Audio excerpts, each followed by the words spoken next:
Hey guys, Ben Labadie here. What's happening? It's a pretty nice day out, and I'm here with Amy Finn. Amy, thank you for coming by and hanging out. And we're going to ask her some questions, and hopefully you guys will ask some questions.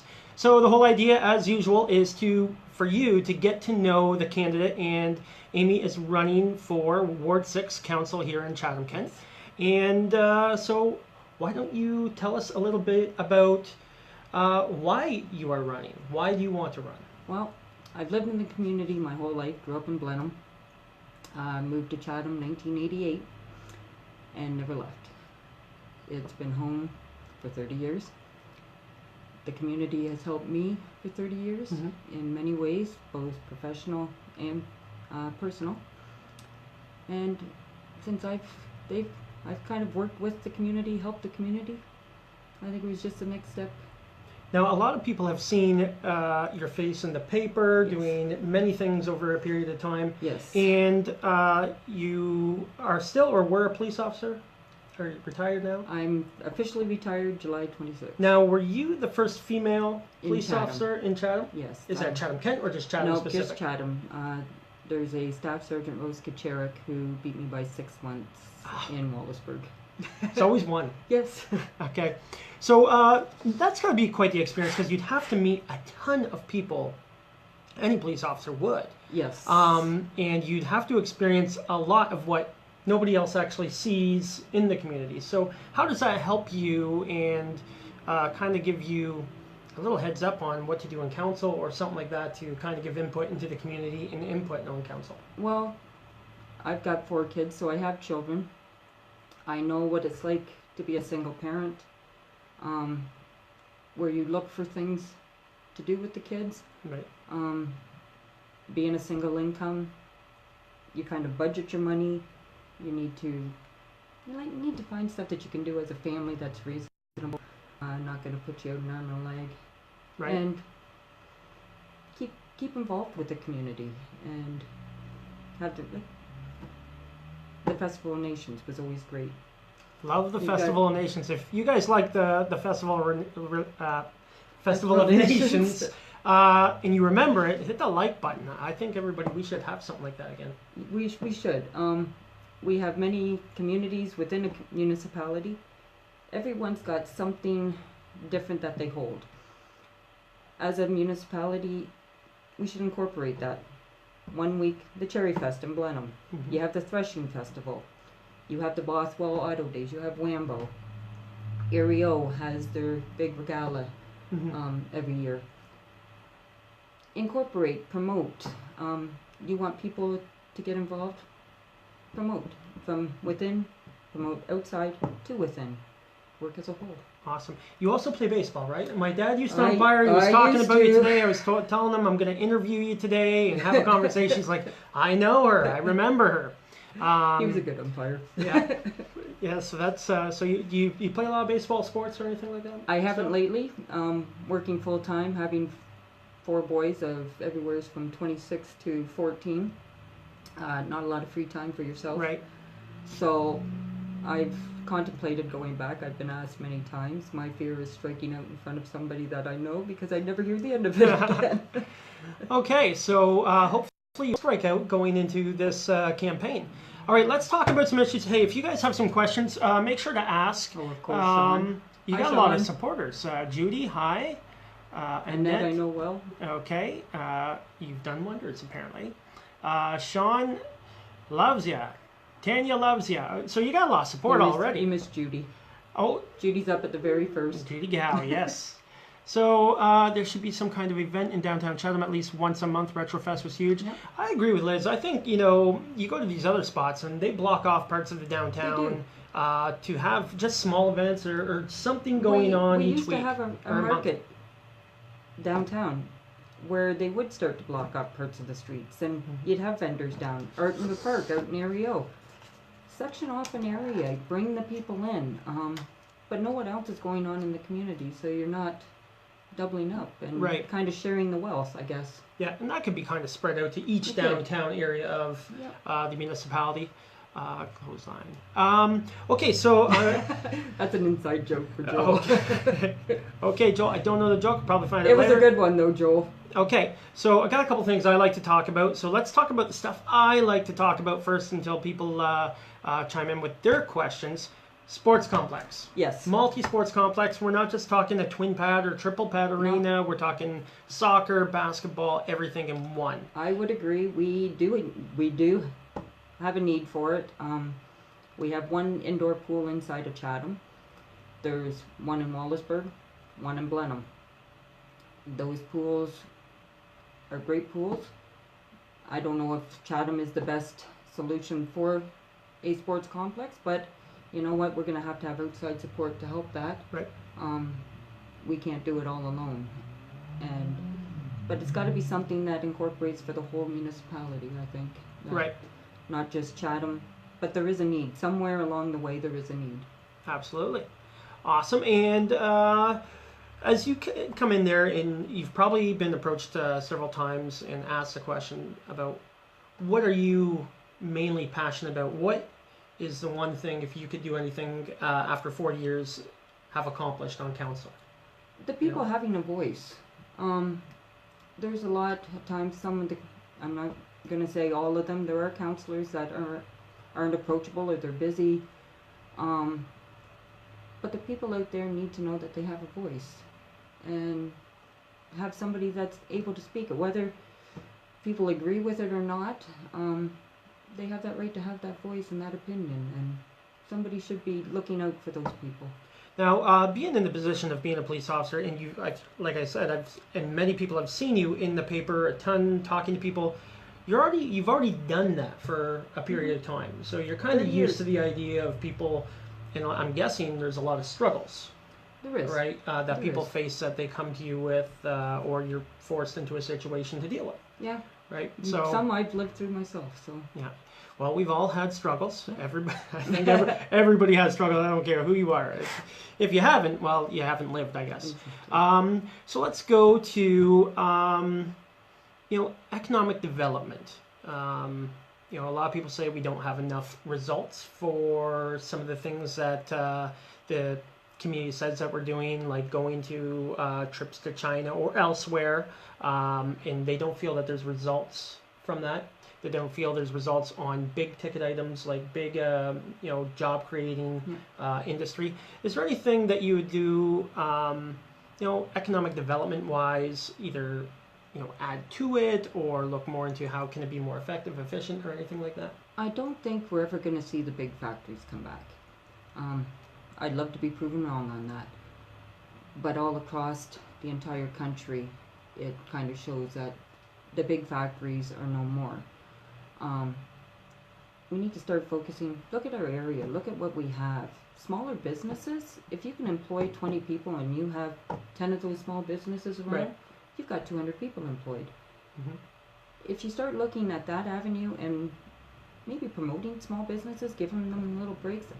I don't know enough about the economics yet, but it might be something to look at. So kind of grow from within, expand from within, and help out. the people that are already doing business here. Exactly. Hire more people, do better. Awesome. And right now, obviously, people hear me talking about it a lot, and I ask everybody about the rail line, okay? Yes. I think it was a great investment, I have to admit to that, but we need to utilize that.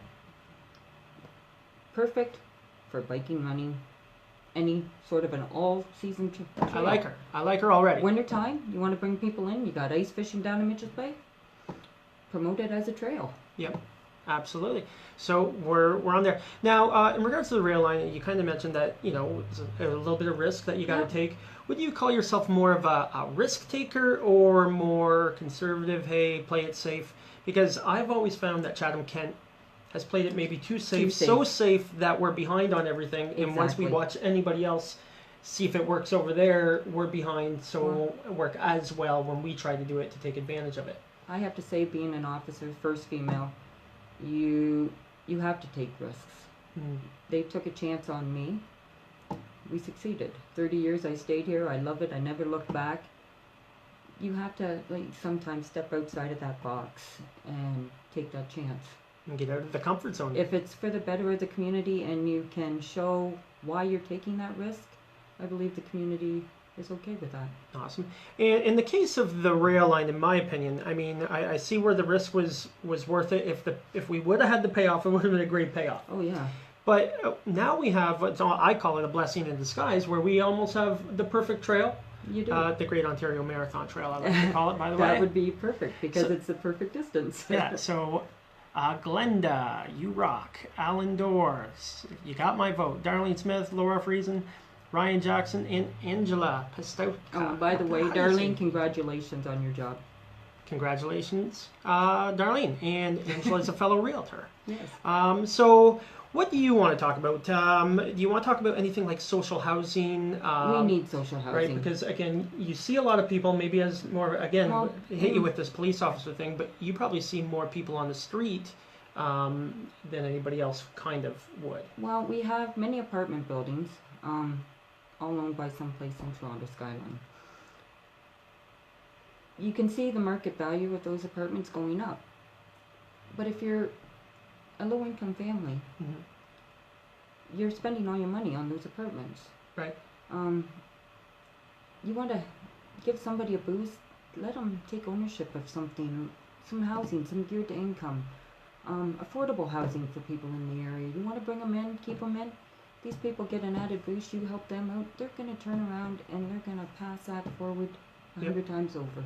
Now, affordable housing is becoming more and more difficult. It's difficult because it is. You've got bidding wars going on. Yep. There's bidding wars. There's tons of people looking to rent. And again, like I said before, and as a realtor, it's from all income levels. Yep. Everybody's looking to rent, and everybody's kind of, it's a lot of situational, transitions in life that people are going through. So, Ben, have you had any guests on here whom has received more love? You know Thanks, what, Sean? From starting out, I haven't seen the love that Amy is getting here because everybody seems to like her already, and so people kind of always say hello, hi, but I'm seeing love faces, love buttons. So keep on hitting those love buttons and share this. And hey, guys. If you have questions, make sure you're asking them. I mean, that's what we're here for.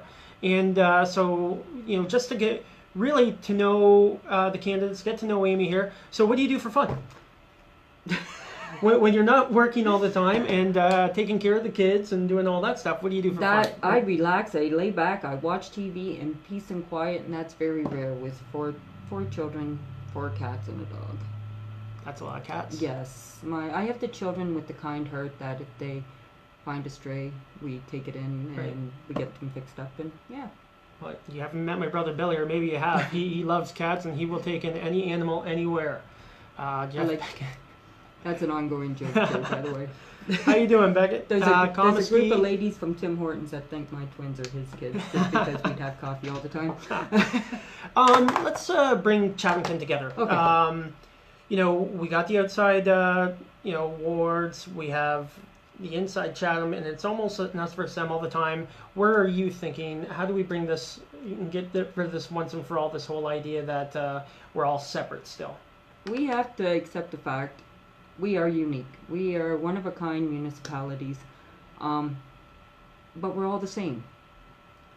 We're put in, it's like a game of cards. If you're dealt a bad deck, you're going to still play that game. You're not going to just throw in the towel and never play cards again. We have to work as a team.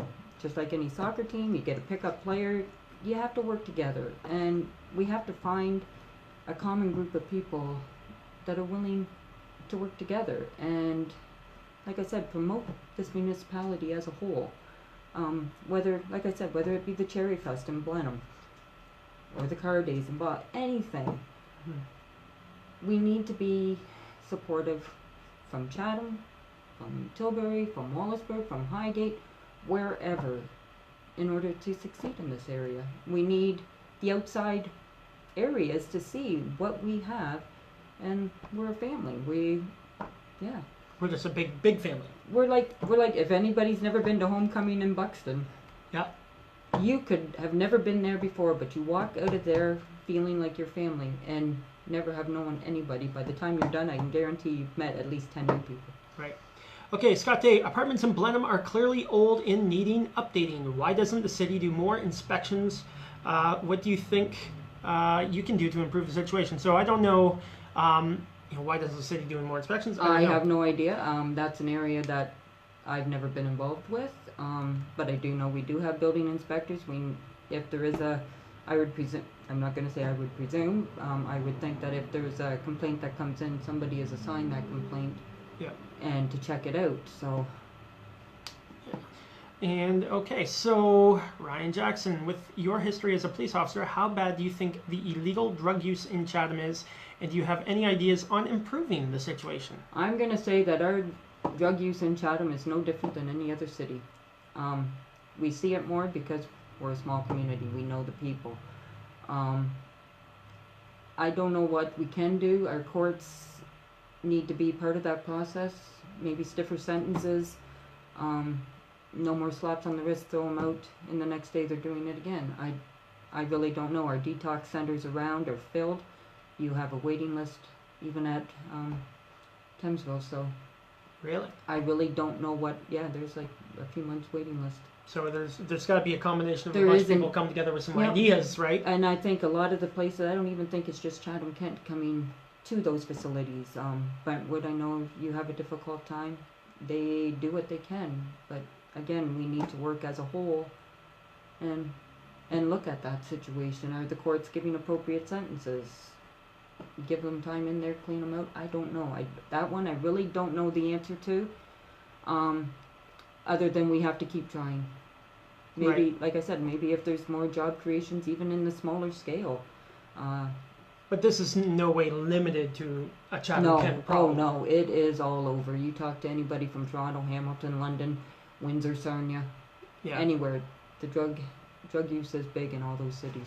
Awesome. Hopefully that answered your question there, Ryan. Sean, how would you work with the new mayor and with the new mayor, with the provincial and federal government to improve our infrastructure? So how would you, let's just go with, he's optimistic on a new mayor, but we don't know that till the election time. So how would you work with the mayor, whoever the mayor is, if it's the same mayor or somebody else, and with provincial and federal government to improve our infrastructure? Again, you basically, you're going to have an as-need basis. There's some streets that are worse, some buildings that are worse. Whatever it is you're looking at, you're going to have to take the most high priority one first and go from there. But make them aware. If there's a concern in your area, bring it to a council member. Bring it up to the mayor when it's that time. The provincial and the federal government, we have 2 local representatives that are very community-oriented. So I would think there'd be no issue there working with those 2. Perfect, and hopefully working with them to get some money for the sports complex. Yes, I'm assuming we are going to have a new mayor. So is the solution to the drug issue in educating our youth? What can we do there? Well, education's got to be a big part of it from, I think, not just educating youth, but the parents being involved, the schools being involved. Everything. You need to go back to basics again. Where they say it takes a village to raise a child, they're not lying. It does. If you see something in a young child you've got concerns, we have organizations to call, whether you like them or not. They're there for that purpose. Work with community involvement. Go out, speak out. Yep. So a lot of communication as well as education. So hopefully that works for you, Liz. People in apartments do not want to risk their residents. They won't complain. Elections should be provocative. Landowners are cheap. Force them to invest in their properties. So Scott, there are many sorts of landlords, and there's some really, really great landlords out there who take care of the properties. And then there are some that aren't as proactive in making sure everything is good. But I do believe that some people don't like to complain because it's a roof over their head. Whether it's good or bad, it's a roof over their head. Yeah. So you might be right there, force them to invest in their properties, and you really don't know how. You can't really force anybody to do something if they're not breaking any laws or not providing the extras. So Exactly. a lot of it's pretty basic. You there. basically, you need a complainant. But that's a tough one, Scott. Your thought on the 401 exit at Queen Street, Charing Cross Road. Been through this many times. What do you think of that? I don't know. I know people that live in that area. It would become very congested in that area. Is it going to promote us anymore? I don't know. Our signs are pretty well laid out coming in on 40 or Bloomfield. It brings you within a 5-minute drive. Are there businesses coming off of Charing Cross Road that would profit by more? I don't know. I would have to look at that, go out to speak with them if they think they would, or if they're happy with the way it is. Like, to benefit people just because it's 5 minutes shorter, I'm having to go all the way around Charing Cross now. Right. You learn to adapt. Again, it's the people that are going to be affected that need to have that voice and to benefit a couple people. If there's going to be other people displaced, then high children area in that area. Yeah. There's a lot of families, so my concern would be the kids that are going to be out there. Yeah. It would be quite the expensive project. I think. Oh, very expensive. I'd rather see a sports complex somewhere in the county. Yeah, if you had to take some money, sports, and I think we'd have to pay for most of it, if not all of it, ourselves for that interchange. Now the problem is when we talk about the interchange, the problem is it's something that should have already been done way before, and now we're beyond that, and that area is built up with a lot of residential. Yeah. Not much space to kind of build like your stuff that you would have right off the highway. So it is kind of tough now doing it with the other stuff that you can't really redevelop or exactly, and develop. you would displace so much. But like I said, there's a lot of families out there. You have the Golf and Fun Center where you have a lot of people coming in and out of there, and is the risk of even one person's life pulling out because all of a sudden now you have 5 times the amount of traffic. And it's a high residential area out there. Very high too, residential. so you got that just as coming well. off. You got a lot of people that walk, ride their bikes. Yeah, and a lot of people that have been on some of these lives when we talk about the interchange thing that live there are definitely not for it at all. Against it, so it's very tough. It would have been great years ago, but that kind of has passed. It did work in Woodstock. They have 5 interchanges. You're right, Judy. Woodstock is exploding. It's been, but they're very proactive. They do the things at the right time, and Woodstock's exactly. well known for I that. don't think they had to pay for those 5. So, Liz, you're right. Funnel people directly into town. Yes, it would, have more. It would be a more accessible way to get to downtown. When you go to Bloomfield route, it does. You have to go all this. You have to go all the way around. We will see something kind of interesting happen when the casino is built. Yes. Okay, because then there would be a reason to come off Bloomfield, to come in, draw in, and then it'd be interesting to see. Do you believe there'll be some more development come around that area? I think so. You're going to see smaller businesses that people going in there. Like, you take a look at Windsor when they put the casino in there. They have the shops within there. Mm-hmm. You may see it going outside and around. Right. So I think it's an area that's going to be developing soon. It'd be kind of cool to have a sports complex across from that casino at that Navistar property. That would have to. I'd have to wait to see the results on soil samples, and that could be a very expensive choice. Hey George, how are you? Tara Wellman, hello. Who's also enjoying retirement, George? George is retired. What do you think about increasing population growth here? We've had a declining population, so we need, like I said, we need to show the outside world what we have to offer here. We have to focus on the positive stuff. I've got people that moved in from Simcoe and Barrie down in my area and totally love it. They know their neighbors. They sat and said, it may be a 5-minute drive, but you have so much to offer here. Right. So we need, like I said, we need people to have faith in the community and the other people themselves and promote the positive, not the negative. Absolutely. Toyin says hi. Good to see you on here. I talked to her last night. Good. She's a very exciting person to talk to. She is. Really, she's one of the, like I said, she sees the positive in this. And a lot of people have asked me, sent me a message to see her again on here. So that was good too. Tourism. You've mentioned that we have a lot to offer. We do. How do we go out and promote that from a council perspective? Because we do have, again, tons of history. We have loads of history right on that Underground Railroad. You've got your Great Lakes. I really don't know how to. I've been the one that has said, you know what? I've lived in Ottawa. I went to visit Owen Sound, and I still had to drive everywhere. Mm-hmm. But here, there's a lot of people that are focusing on the negative stuff. And like I said, if you go into a coffee shop and you're driving through town, and you hear somebody talking something negative, mm-hmm. you're not going to want to come back. But Right. if you, even to say, you know what, I had a great conversation with the guy next door, Yeah. get out and meet your neighbors. Go out and walk the streets. Go to the parks. Like I said, get people involved, coming to communities. You get to see what they have to offer. Get to meet the people. Absolutely. I worked out in Thamesville and Bothwell, and went to Owen Sound. People in big cities don't say hi to people. No, they don't. You walk by them and you say hi down in Highgate, they're saying hi back. Mm-hmm. Owen Sound, it's like, who are you? Like, it's Let's see here. Hi, Janet. Good for you, Amy. Hi, Janet. Marjorie Marjorie, Crew. hi. Lisa Bishop. Hi, Marjorie's Lisa. my hero. Yeah. So, and we need proper interchange at Charing Cross. The dump trucks have a significant impact on traffic coming into Blenheim.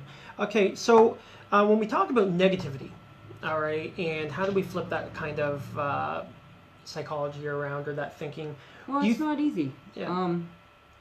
If you've always had stuff bad happen to you, and I am not going to lie, there's been times that I've had that negative. I've had everything in life happen to me that I never should have come to Chatham. I have 4 beautiful boys that have a heart of gold, and not just because they're my kids, but they have seen what others have. And they feel blessed every morning that they wake up and they're able to help somebody. Like I said, you have to, I don't know how to explain it. If you always live in that negative world, you're always going to see that negative. Mm-hmm. I've had that negative. I don't like that negative. Right. I see the positive in people. Mm-hmm. It's like Marjorie. We share a common area, and it's quite easy to get negative about things. Mm-hmm. But you wake up every morning and find something positive.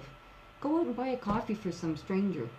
Look at the smile on their face, knowing somebody's done something nice for them, not even knowing them. Right. It makes a big effect. Now, do you think because there's going to be so many new faces on council that plays a little bit, or even possibly like Sean said, there could be a new mayor. We don't know. That's why we have elections. There will definitely be more different people on council for sure. But do you think that plays a part in people thinking that something's different, that something is more positive if something like that changes? Or do people just kind of go back into the negative type routine? I would hope that we're still going to be positive. Like I said, I've always been that I'm going to look at the rosy side of the glasses and Right. and see something positive in the day. Basically because of my job. So I'm going to hope that no matter who gets on, whether it be me, whether it be somebody else, I would hope that they're going to try to look at the positive things of life, try to work with, and take a look and see who it is you're helping. And I think part of that comes into being available to answer and listen. Yep.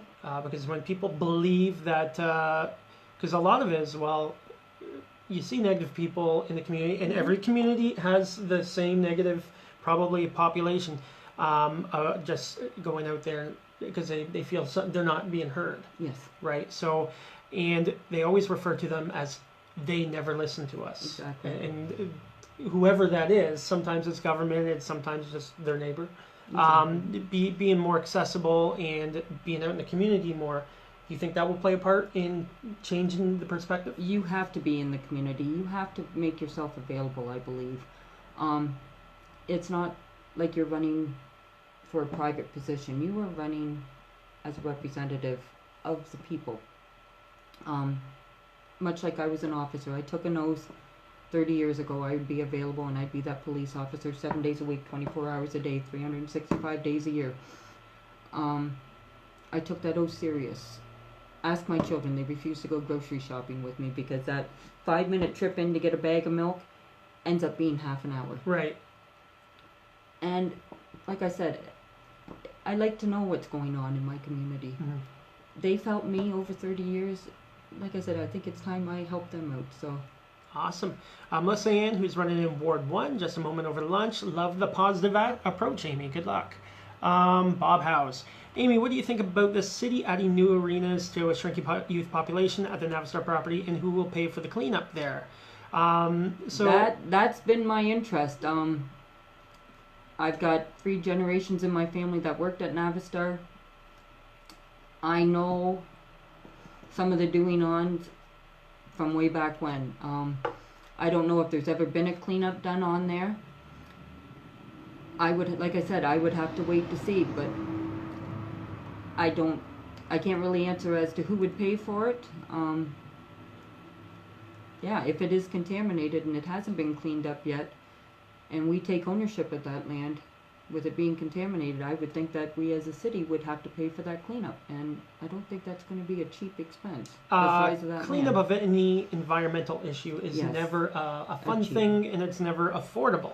And it also takes a period of time to make happen. And it depends on how deep that contamination goes, if it is contaminated. So, right. So, and what else do you want to talk about? We want to get more voters out. that's the big thing. Whether you like a candidate or not, you have to go out and vote. Saying that, well, I'm just not going to vote for anybody, that's not the answer. You need to at least go out, educate yourself on who's running, and what they're running for, or their views on things. Go speak with them. Emails are always available. Facebook. There's a way to get in contact. You know somebody who knows that person. Get in touch with them. Speak with them. Find out if you have a concern about something in the area, find out what their views are on it. Now, being a police officer for a period of time and being out there, how often do people just kind of send you a message? And this is send you a message on Facebook or something, asking you a question about something. All the time. So you're and I did get tons of questions, for real estate, in the middle of the night at about 3 a.m. Or by the way, I have retired now, so and about politics and stuff from doing these. But you're already probably used to the idea of these random questions. Oh yeah, I still actually get them. People are concerned. I know what it's like to work at the front desk, so they've always said, I call, but no, it gets busy up at that front desk. Yep. So they may sometimes not call you back right away, but they will call you. They want to know right then and there, and it takes 2 minutes to answer a question. And if I have to send them up to the station, I've directed people before. Call the station up; they'll help you more. Becky Moore, hi. Oh. Hi, Becky. Oh, Becky's saying hi to Judy. Judy's saying hi to Becky. Okay, yeah, they're not talking to us, but they're there talking, making it look great. Is there anything that you see as a challenge going forward? Our infrastructure's big. We're gonna need quite a few roads done over the years. We need the internet, the fiber optic lines coming through. We have remote areas that are still basically on dial-up. Right. That we need a way to get them the higher speeds, because once they do, you can promote those areas for economic growth, businesses going in. It restricts us here, even in Chatham, in some areas. Right. To have those factories, I guess not really factories, but small businesses, even a small factory. Yeah. And so the more we have, the more we can promote. Oh, we got, finally, Becky's like hi to us too. Great. Okay, so we're going to wrap up in a couple of minutes, but if you guys have any questions that you want to throw in last minute, or later on, if you're watching this on the replay, which many people do, and they say hello, and then you have to, we were watching the replay at the time, you can come back on here, maybe answer some questions if people have them. And as you get more into the campaign, there's going to be more issues that are probably brought forward. Starting. And everybody's just getting started, but this is a great way for you guys to, have the opportunity to ask a question if you do have a question. It looks like a lot of people just already support you. What is it you guys want to see? Yes. What do you guys want to see? Just right now, what's the biggest thing that people have asked you about? Basically, family events.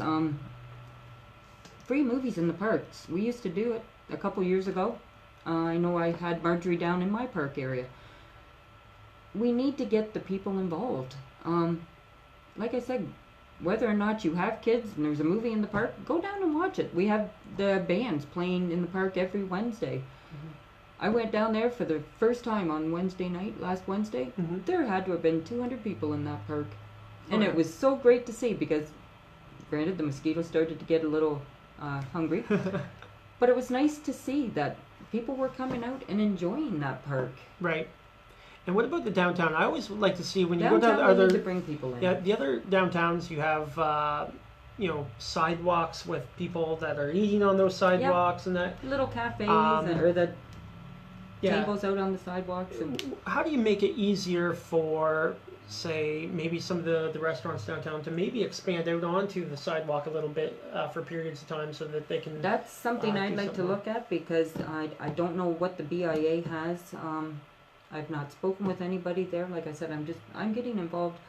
I know what I'd like to see. I love my downtown. I love walking down there. I take my dog for a walk.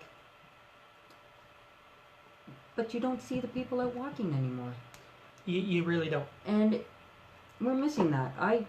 Like I said, I missed my giant tiger. I will admit that. But if you have something down there, I go get a few groceries here at the Dutch Market and usually a few tarts. It's nice to have something for this area to go walking to. Absolutely. Rita, Amy, if anyone can bring more family together, it is you.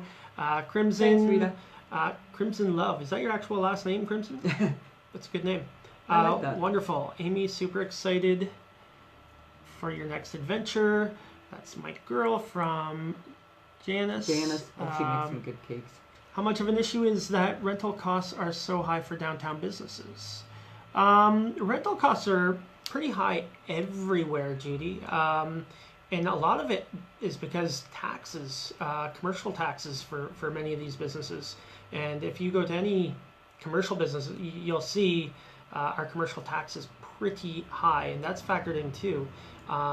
It might be something to look at. Yeah. Like if you want to give a business owner some breaks and they can set up security cameras. I don't know. It's something that, like I said, we need to look at the businesses to try to bring some jobs in. Absolutely. So, hi, Pat. Amy's going to look into that. How about that, Judy? Hey, Pat and Jonathan North. Okay, so if you guys don't have any more questions, I'm just gonna give you. Most of them move past me already. Gonna give you one more opportunity to tell these people why they should vote for you. What are you gonna bring to them? I'd like them to just go out and vote. Vote for whoever, like I said, you feel you can connect with, you can talk to. Like I said, whether it be me or not, we need the people to go out and vote. Absolutely. And vote for the best person that you think there is. Marjorie, hi Amy, I'm on the age-friendly committee. What are your ideas to build a community that's friendly for all ages and all mobilities? I like that. I have 4 boys, all with the special needs of their own, and I worry about them because they're not going to be getting where they're going to be able to afford a home on their own. I hope they can, but they do have issues. They need to have the assistance there. I would love for them to have a home and have people come and help them, and they can afford it. It gives them a sense of pride. Mm-hmm. Like I said, ownership of stuff gives a boost. We've got the park. We gave the kids basketball nets as a community as a whole. There's been issues, but these kids get out and they use it. Because we gave them ownership of these. We need to look at our youth. They are our future, and we need to give them something to look forward to. So yeah, definitely we need them for all ages. We have a high senior concentration. We don't have many senior homes. No, we don't. So we need to look at stuff like that. And some of them are capable of staying on their own right up until their 90s. We have a couple of ladies in my neighborhood still living in their own homes with the help, so it's nice to see. Yes. Gloria Dorner. Hi, Amy and Ben. Gloria comes to my... You probably know Gloria from... I know Gloria very well. Okay, so... Her dad's turning 90. Really? Yes. Equality opportunity for all children. Absolutely, Janice. Exactly. Okay, so we are going to just call her a day now. Thanks, Amy, for coming on. And again, if you guys hit that share button, you probably see it on your phones or on your computers. It's easy to do. Hit that share button so more people can get to know Amy. Hi, Dwayne. Hi, Dwayne. And if you guys are watching the replay, don't be scared to hit the comment button and ask Good or bad. some questions, and Amy will get back to you at one point. And thank you very much. I have Larry Valinga coming up at 4 p.m. today, and next week we'll have a bunch more. So again, look at any the videos in the past, comment on this one here, and this, again, the whole idea is to get to know Amy here, and hopefully you'll be back and tell us about what's going on in the middle of the campaign. I'm hoping I can get out and take some time from work. So is there any way for people to contact you? You can I am provide that in a available link on, after? I'm available on Facebook. Send me a message. Okay, so I've tagged her in the description of this video, so you can hit that and friend her and ask her questions. Yes. By inboxing her a private message. Exactly, and I'll tag my email on there as well. Awesome. Okay, thank everybody for watching. I always appreciate your input and your participation, and coffee Definitely. soon. How about 10 minutes? I'll talk to you guys later. Okay. Thank you for watching.